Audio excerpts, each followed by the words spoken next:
కాంగ్రెస్ లోకి BRS LP BRS legislative party అంటే దాదాపు 20-25 మంది ఎమ్మెల్యేలు జాయిన్ అయ్యేటువంటి అవకాశం ఉన్నట్టు చాలా స్పష్టంగా తెలుస్తోంది. వచ్చే నెల 2వ వారంలోగా విలీనం. బీజేపీకి చిక్కకుండా అధికార పార్టీ పక్కా ప్లాన్. ఇప్పటికే హస్తం గుటికి 3 గులాబీ ఎమ్మెల్యేలు నేడో రేపో చేరేందుకు మరొకరు సిద్ధం. అసెంబ్లీ సెషన్కు ముందే అంతా పూర్తయ్యేలా వ్యూహం. కేసీఆర్ ప్రళయ గర్జనకు ఛాన్స్ లేకుండా ప్రణాళిక. బుజ్జగింపులపైనే బీఆర్ఎస్ మెయిన్ ఫోకస్ అంటూ ఒకరిని చూస్తా ఉన్నాం. కాంగ్రెస్లో బీఆర్ఎస్ ఎల్పీని విలీనం చేసుకునేందుకు అధికార పార్టీ వేగంగా పాదులు కదుపుతున్నది. అసెంబ్లీ సమావేశాల కన్నా ముందే గులాబీ ఎమ్మెల్యే లాగేందుకు వ్యూహాలు రచిస్తున్నది. ఇప్పటికే దానం నాగేందర్, కడియం శ్రీహరి, తెల్ల వెంకట్రావు కాంగ్రెస్లో చేరారు. అదేవిధంగా గద్వాల ఎమ్మెల్యే సైతం 2-3 రోజులు చేస్తున్నట్టు వార్తలు వస్తున్నాయి. కాంగ్రెస్ ప్రయత్నాలు గ్రహించిన బీఆర్ఎస్ దాన్ని నిలువరించడంపై ఫోకస్ పెట్టింది. పార్టీ మారుతారనే అనుమానం ఉన్న ఎమ్మెల్యేలో కొద్దిమందితో బీఆర్ఎస్ అధినేత కేసీఆర్ స్వయంగా ఫోన్లో మాట్లాడారని, మరికొద్ది మందితో టీడీపీ నేతల ద్వారా, 2 సీనియర్ నేతల ద్వారా బుజ్జగింపులు మొదలుపెట్టారని గులాబీ వర్గాల్లో చర్చ జరుగుతున్నది. ఇక కేసీఆర్ ఫామ్ హౌస్ నుండి చేసే పని ఏంటంటే ఇక బుజ్జగింపులు, వాళ్ళని పిలుచుకొని మాట్లాడి వాళ్ళని మోటివేట్ చేయడము, లేకపోతే సైకలాజికల్ వీక్ చేయడము, లేకపోతే ఏదో చేసి పంపించే ప్రయత్నం చేస్తాడు. మరి గతంలో కేసీఆర్ నువ్వు ఇప్పుడు అనుభవిస్తున్నావు కదా ఈ వేదన అంతా. గతంలో కాంగ్రెస్ పార్టీ ఎమ్మెల్యేలను, సిపిఐ పార్టీ ఎమ్మెల్యేలను, బీఎస్పీ పార్టీ ఎమ్మెల్యేలను తీసుకున్నప్పుడు నీ సోయి ఏమైందో ఒక్కసారి చూసుకున్నావా కేసీఆర్? అంటే కర్మ అనేది ఏ విధంగా ఉంటుందో ఒక్కసారి అర్థం చేసుకో. నువ్వు చేసినటువంటి పాపాలకు తప్పేమీ లేదు. బీఆర్ఎస్ ఎల్పీ విలీనం కావాల్సిందే కాంగ్రెస్లో. ఆ దిశగా రేవంత్ రెడ్డి ప్రయత్నం చేయాల్సిందని మేము కూడా చెప్తాను. ఎందుకంటే కేసీఆర్ కూడా తెలవాలి. రేపటి రోజున ఎవడన్నా ఇట్లా ఎమ్మెల్యేలను కూడా చేర్చుకుంటే తాట తీయాలి. వాస్తవం చెప్పాలంటే సిగ్గుండాలి కొంచెమైనా కేసీఆర్కు. ఇప్పుడు వచ్చి నీతులు వల్లిస్తా ఉన్నాడు, ఎమ్మెల్యేలతోటి కలుస్తూ ఉన్నాడు. గతంలో అధికారంలో కలవమంటేనేమో గేట్ కిలోమీటర్ బయటనే ఉంచుతాడు. సిగ్గుండాలి నువ్వు రాజు. ముఖ్యమంత్రి ప్రజలకు బానిసలాగా పనిచేయాలి, పని మనిషిలాగా పనిచేయాలి. అట్లా కాకుండా రాజులాగా పనిచేస్తే ప్రజలేం చిన్న అవలగాళ్ళు ఏం కాదు. కర్రు కాల్చి వాత పెడితే పోయి ఫామ్ హౌస్లో అన్నావు, గుర్తుపెట్టుకో. ఇంకా ఘోరం చేస్తాను నేను, గుర్తుపెట్టుకో. నువ్వు చేసిన పాపాలు మామూలుగా లేవు. వచ్చే నెల 2వ వారంలో విలీనమట. చూడండి, కాంగ్రెస్లోకి బీఆర్ఎస్ ఎల్పీ విలీనం చేసినందుకు అధికార పార్టీ వేగంగా పాదులు కదుపుతున్నది. అసెంబ్లీ సమావేశాల కన్నా ముందే గులాబీ ఎమ్మెల్యే లాగేందుకు వ్యూహాలు రచిస్తున్నది. ఇప్పటికే దానం నాగేందర్, కడియం శ్రీహరి, తెల్ల వెంకట్రావు, గండ్ల కృష్ణమోరెడ్డి సైతం 2 రోజులు చేరబోతున్న వార్తలు వస్తున్నాయి. కాంగ్రెస్ ప్రయత్నాలు గ్రహించిన బీఆర్ఎస్ దానిని నిలువరించడంపై ఫోకస్ పెట్టింది. జారిపోతారనుకునే అనుమానం ఉన్న వారితో బుజ్జగింపుల ప్రాసెస్ను గులాబీ పార్టీ మొదలుపెట్టింది. సో మొత్తానికి ఎంతమంది అంటే దాదాపు రాష్ట్ర అసెంబ్లీ బడ్జెట్ సమావేశాలు జూలై 2nd వీక్లో ఉండొచ్చున్న అంచనాల నేపథ్యంలో అప్పటికల్లా విలీనం ప్రాసెస్ పూర్తి చేయాలని కాంగ్రెస్ భావిస్తుంది. ఇప్పటి వరకు జరిగిన అసెంబ్లీ సమావేశాలకు కేసీఆర్ హాజరు కాలేదు. ఈసారి హాజరై ప్రళయ గర్జన వినిపిస్తారట. ఏముండదు, ఉత్తదే కథ. అదంతా మేకవన్నే పులి. సో ప్రళయ గర్జన వినిపిస్తాను స్వయంగా కేసీఆర్ చెప్పడంతో ఆ ఛాన్స్ ఇవ్వకూడదని హస్తం పార్టీ పక్కా ప్లాన్ చేసింది. బడ్జెట్పై చర్చలతో పాటు మేడిగడ్డపై విజిలెన్స్ రిపోర్టు, 2 జ్యుడిషియల్ కమిషన్ల ఎంక్వైరీ తదితరాలు చర్చకు వచ్చే అవకాశం ఉన్నందున కేసీఆర్ను డిఫెన్స్లో పడేయడానికి, ఆ పార్టీ బలాన్ని తగ్గించడానికి కాంగ్రెస్ వ్యూహాత్మకంగా అడుగులు వేస్తున్నది. ఆ పార్టీ తరఫున గట్టిగా వాయిస్ వినిపించే అవకాశం లేకుండా చేయాలనుకున్నది. ఆ పార్టీ తరఫున ప్రస్తుతం సభలో 35 మంది సభ్యులే ఉన్నారు. ఇందులో 22 మంది లాగేస్తే శాసనసభ పక్షం విలీనం సంపూర్ణం అవుతుంది అంటూ చూస్తా ఉన్నాం. చేస్తారు కూడా, చేయాల్సిందే కూడా, తప్పేమి లేదు. కేసీఆర్కు తెలియాలి. నెక్స్ట్ అదంతా తప్పుడు ప్రచారమే.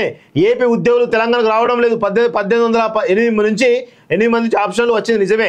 2022 సెప్టెంబర్ 23న ఏపీ సిఎస్ నుంచి తెలంగాణ సిఎస్కు లెటర్. ఏపీకి వెళ్లేందుకు 1169 మంది సమ్మతి. పెండింగ్లోని పరస్పర బదిలీల అంశం ఉద్యోగ సంఘాలు ఆందోళన పడద్దు స్పష్టం చేసిన సెక్రటేరియట్ వర్గాలు అంటూ ఒకరిని చూస్తా ఉన్నాం. సో ఇలా చాలా రకాల అంశాలు ఉన్నాయి వాస్తవంగా. సో ఇట్లా తెలంగాణలో ఇబ్బంది పడుతున్నటువంటి చాలామంది, ఆంధ్రాలో ఇబ్బంది పడుతున్న తెలంగాణ ఉద్యోగులు చాలామంది కూడా అనేక రకాల ఇబ్బంది పడుతున్నారు. వాళ్ళని తీసుకురావాలంటే ప్రయత్నం ఈ ప్రభుత్వాలు చేయకపోవడం వల్ల వాళ్ళు చాలా బాధపడుతూ ఉన్నారు. ఇక్కడ నుంచి పోయే వాళ్ళు అక్కడ పంపాలి. ఎవరైతే ఇక్కడ తిష్ట వేసినారో అక్కడ పంపి అక్కడ ఉన్న మనలను తీసుకురావాల్సినటువంటి బాధ్యత ఈ ప్రభుత్వాల పైన ఉంది. కానీ ఈ ప్రభుత్వాలు కేసీఆర్కి సోయి లేదు. వాస్తవం చెప్పాలంటే సోయి లేనటువంటి చాత కానీ దద్దమ్మ కేసీఆర్ అనే విషయాన్ని గుర్తుపెట్టుకోవాలి. కాంగ్రెస్లోకి BRS LP BRS legislative party అంటే దాదాపు 20-25 మంది ఎమ్మెల్యేలు జాయిన్ అయ్యేటువంటి అవకాశం ఉన్నట్టు చాలా స్పష్టంగా తెలుస్తోంది. వచ్చే నెల 2వ వారంలోగా విలీనం. బీజేపీకి చిక్కకుండా అధికార పార్టీ పక్కా ప్లాన్. ఇప్పటికే హస్తం గుటికి 3 గులాబీ ఎమ్మెల్యేలు నేడో రేపో చేరేందుకు మరొకరు సిద్ధం. అసెంబ్లీ సెషన్కు ముందే అంతా పూర్తయ్యేలా వ్యూహం. కేసీఆర్ ప్రళయ గర్జనకు ఛాన్స్ లేకుండా ప్రణాళిక. బుజ్జగింపులపైనే బీఆర్ఎస్ మెయిన్ ఫోకస్ అంటూ ఒకరిని చూస్తా ఉన్నాం. కాంగ్రెస్లో బీఆర్ఎస్ ఎల్పీని విలీనం చేసుకునేందుకు అధికార పార్టీ వేగంగా పాదులు కదుపుతున్నది. అసెంబ్లీ సమావేశాల కన్నా ముందే గులాబీ ఎమ్మెల్యే లాగేందుకు వ్యూహాలు రచిస్తున్నది. ఇప్పటికే దానం నాగేందర్, కడియం శ్రీహరి, తెల్ల వెంకట్రావు కాంగ్రెస్లో చేరారు. అదేవిధంగా గద్వాల ఎమ్మెల్యే సైతం 2-3 రోజులు చేస్తున్నట్టు వార్తలు వస్తున్నాయి. కాంగ్రెస్ ప్రయత్నాలు గ్రహించిన బీఆర్ఎస్ దాన్ని నిలువరించడంపై ఫోకస్ పెట్టింది.